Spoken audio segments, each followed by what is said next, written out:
விஜய் ஆண்டனி அவர்களுக்கு எங்க இருந்து தான் வந்து இவ்வளவு ப்ரொடியூசர்ஸ் கிடைக்கிறாங்க அப்படின்னு எனக்கு தெரியல. ரீசெண்ட் டைம்ஸ்ல அவர் வந்த படங்கள் பெருசா வணிகேற்றி அடைஞ்ச மாதிரி எனக்கும் தெரியல. ஆனா அவருடைய நடிக்கக்கூடிய படங்கள்ல வந்து பாத்தீங்கன்னா ஏதாவது ஒரு கண்டென்ட் பேஸ்டு ஏதாவது விஷயங்கள் வந்து டெலிவரி பண்ணிட்டு தான் இருக்காரு. சில படங்கள் ஒர்க் ஆகுது, சில படங்கள் ஒர்க் ஆகல.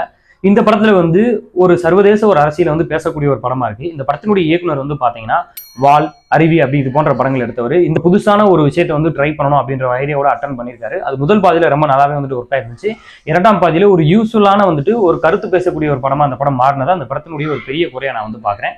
அந்த பொலிட்டிக்கலை வந்துட்டு எவ்வளவு தூரம் வந்து ஆடியன்ஸுக்கு புரிய வைக்கணுமோ அவ்வளவு தூரம் புரிய வச்சிருந்திருக்கலாம். ஆனா அதுல இருக்கக்கூடிய விஷயங்கள், தியரிகள் எல்லாத்தையுமே வந்துட்டு வெறும் வசனங்கள் வாயிலாக பேசும் பொழுது இது வந்து ஒரு கதாநாயகன் வந்து வீரவசனம் பேசக்கூடிய ஒரு படமா மாறிடுச்சுன்றதான் என்னுடைய ஒரு பெரிய குறை.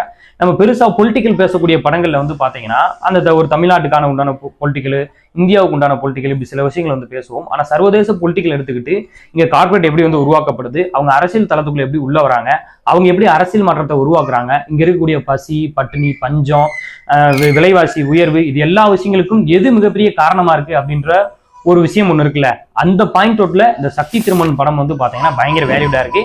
அதுக்காகவே இந்த படத்தை வந்து கண்டிப்பா பார்க்கலாம். இந்த படம் வந்து தியேட்டர்ல ஓடிட்டு இருக்கு. சில இடங்கள்ல வந்து பாத்தீங்கன்னா கணிசமான திரையங்கள் ஓடிட்டு இருக்குன்னு நினைக்கிறேன். வாய்ப்பு இருந்தா தியேட்டர்ல போய் பாருங்க. கண்டிப்பா ஒரு வாட்சபிளான ஒரு படம் தான் இந்த சக்தி திருமண் படம். நன்றி, வணக்கம்.